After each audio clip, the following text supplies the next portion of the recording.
sí me voy a levantar este día.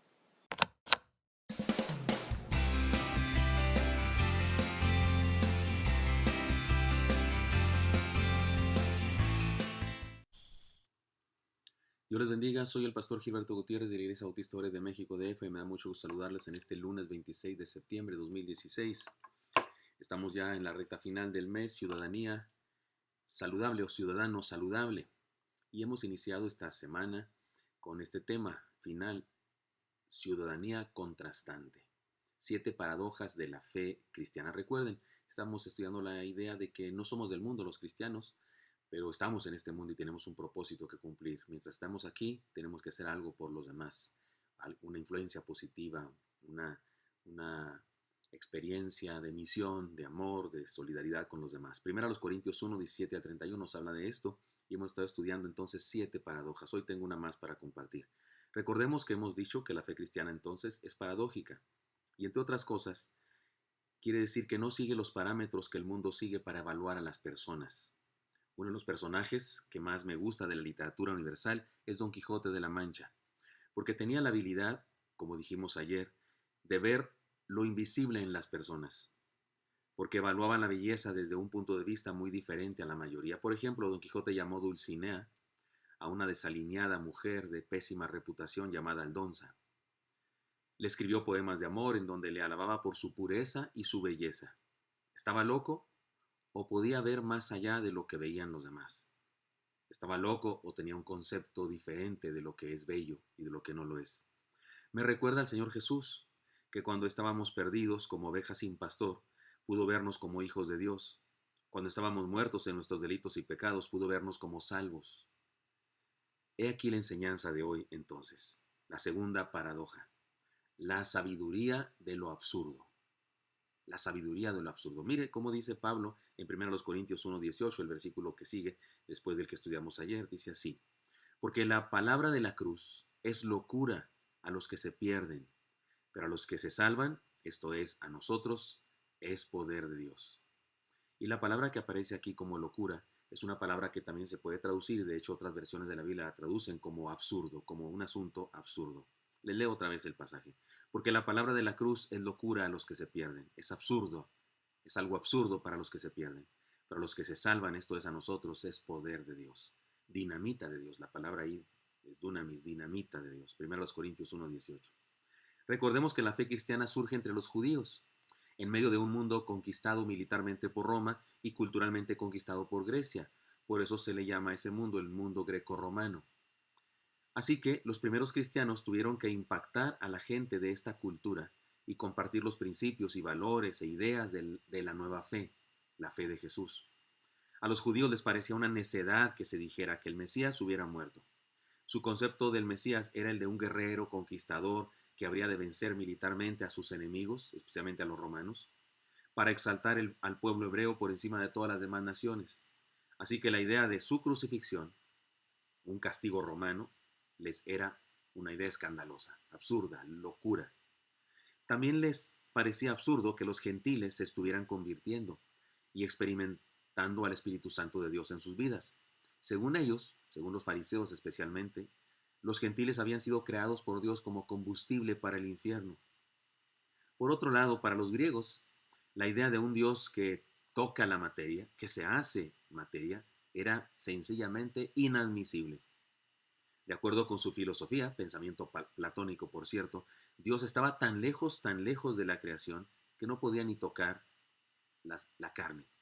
Así que la idea de la encarnación de Dios en Cristo les parecía una locura. Por eso Juan el apóstol dijo: en el principio era el verbo, y el verbo era Dios, y el verbo estaba con Dios, y el verbo era Dios. Y esta palabra verbo, logos, la palabra palabra o la palabra verbo, es algo que usaba Platón en su descripción de sus ideas. Y Juan la utiliza también para decir: y aquel verbo se hizo carne. Eso fue algo así como una cachetada ranchera, dicen en mi rancho, para la filosofía griega de aquella hora, que por supuesto, de aquel tiempo, que por supuesto consideraba esta idea algo absurdo. Los romanos, más que por las ideas, se manejaban por la política y toleraban todas las religiones, pero cuando el cristianismo aparece como una revolución espiritual que está transformando vidas y que habla de un reino eterno y de un rey, Les parece una idea peligrosa y la persiguen. Muchas personas de aquel entonces y las de nuestros días también siguen creían, y si algunos siguen creyendo, que la fe cristiana es absurda o es una locura. Les hago una reflexión haciendo algunas preguntas que me parece que la gente se hace. ¿Qué tiene de inteligente ser Dios y dejar la gloria para venir a morir por pecadores?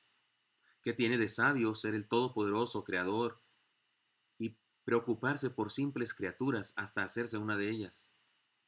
¿Qué tiene de lógico decir que tenemos vida por medio de uno que murió? ¿Qué tiene de lógico decir que tenemos bendición por medio de uno que fue hecho maldición? ¿Qué tiene de lógico decir que tenemos justicia por medio del que se hizo pecado? ¿Qué tiene de lógico de veraz decir que somos amados por aquel que ha sido el más ofendido en la historia, que ha sido ofendido hasta el cansancio? De acuerdo con los parámetros humanos, ciertamente la fe cristiana es absurda. Pero cuando vivimos esa fe, una realidad espiritual de sabiduría nos ilumina. Por eso la paradoja de hoy es la sabiduría de lo absurdo. De hecho, no se puede explicar, solo se puede proclamar y experimentarla personalmente. Hay que conocerla y hay que vivirla por fe y reconocer que es por gracia. La palabra de Dios dice, es una palabra escrita por Pablo, inspirado por Dios: por gracia sois salvos, por medio de la fe, y esto no de vosotros, pues es don de Dios. Tenemos que reconocer que el mismo concepto de la gracia resulta una idea absurda para la mayoría, especialmente porque en todas las religiones y en el pensamiento de toda filosofía está metido hasta el fondo el concepto del karma. El que la hace la paga, todo cae por su propio peso, todo se paga en esta vida, etcétera, etcétera, decimos, y en todas las religiones del mundo se maneja la idea del karma. Sin embargo, el Evangelio nos habla de una salvación inmerecida, que se recibe como un regalo sin que hayamos hecho nada para merecerlo.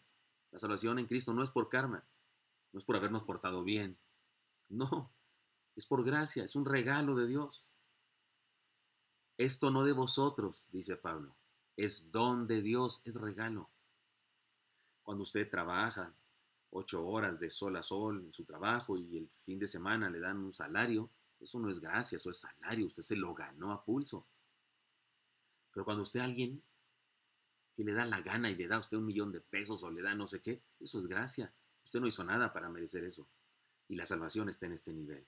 Por gracia sois salvos por medio de la fe. Y esto no de vosotros, pues es don de Dios. Imaginemos este hecho para entenderlo. Un hombre muy rico y culto tiene un solo hijo. Su hijo sale a la calle y un joven de la calle, un malviviente, intenta robarlo y lo asesina. El padre puede hacer una de tres cosas. Puede buscar al asesino y matarlo. Eso sería venganza. Puede denunciarlo a la ley y encarcelarlo. Eso sería justicia.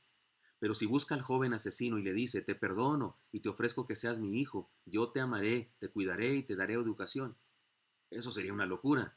Eso sería absurdo, ¿no es cierto? Pues bien, le tengo noticias. Según el Evangelio de Jesús, eso hace Dios todos los días con nosotros. Somos los responsables de la muerte de su Hijo. Él murió por nuestros pecados, ¿no es cierto? Así que Él puede destruirnos, eso sería venganza. Él puede condenarnos para siempre, eso sería justicia. Sin embargo, nos invita a creer en Él y nos ofrece ser nuestro Padre. Eso es absurdo, eso es una locura, eso es el Evangelio, eso es la vida cristiana, eso es lo que deberíamos aceptar todos nosotros. Eso es la sabiduría de la fe. Hay dos formas distintas de acercarnos a Dios. Una lleva a la condenación y la otra a la vida eterna. Podemos acercarnos para negar su presencia en nuestra vida y para rechazar su oferta. Porque tenemos una religión, porque creemos en Él a nuestra manera, porque no queremos traicionar nuestra tradición familiar, porque no tenemos tiempo para lo espiritual, etc. O podemos aceptar su sacrificio, arrepentirnos, creer en Él, hacer una oración para entregarle la vida. No hay nada más sabio que aceptar la gracia de Dios por la fe, aunque sea absurdo y aunque sea una locura. Vivamos la paradoja de la sabiduría de lo absurdo. Vivamos el Evangelio de Jesús. Espero que esto sea útil para usted. Espero encontrarlo el día de mañana. Hasta pronto.